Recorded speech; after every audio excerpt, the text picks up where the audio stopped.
Hi everyone, I'm Jeff Munroe from Middlebury, underway with the Collector's Tour in the fall of 2024, this big loop driving and hiking to visit all of the dust collectors that I have installed on mountain summits in the southwestern US. I'm here with Dust 6 today at the far western end of the Uinta Mountains in northern Utah. Each time I'm at Dust 6, actually, it's a neat feeling. You sense that really kind of on the edge or the intersection between things. Here in the Uintas, I'm technically in the Rocky Mountains, but just over there behind the camera, I can see the Wasatch and the start of the Basin and Range province.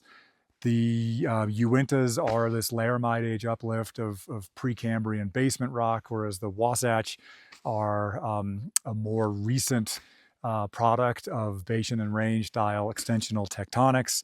And even hydrologically, the rivers that flow on either side of this ridge, even though I'm in the Rockies, are part of the Great Basin hydrologically because they flow to the Great Salt Lake. And not too far in that direction behind me is the watershed boundary with the Colorado River system. So something about sitting here, I always feel kind of poised right at this unique point that is a real intersection of some interesting geology and geography in the American West.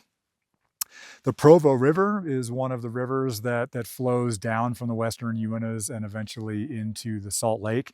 And my colleague Greg Carling at Brigham Young University has done quite a bit of work looking into what controls the chemistry of stream water in an environment like this one, looking at the Provo River, looking at snow, looking at spring water and shallow groundwater and so on. And he and his students actually found a quite interesting result. The snow, as you might imagine, leads to really fresh water flowing into the streams during the snowmelt period in, say, May. But snow water, cold water coming from the snow, has a lot of carbon dioxide dissolved in it. It's fairly acidic. When it percolates down through the soil and then flows laterally into the stream, that's an opportunity for it to dissolve things from the soil. And they discovered that actually the dust layer in the soils, when it interacts with this cold snowmelt, is actually a mechanism for delivering a fairly short-lived but dramatic pulse of dissolved metals into the streams.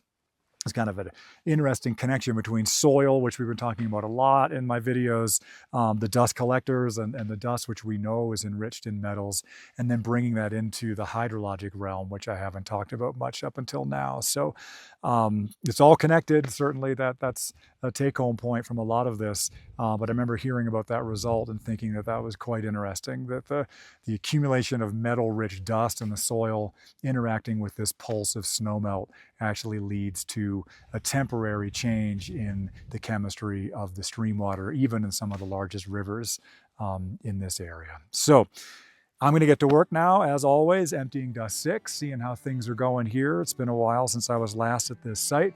Thank you for listening, and I'll see you at the next collector. And thanks, of course, once again to the Forest Service and the National Science Foundation for their support of the Dust Squared project.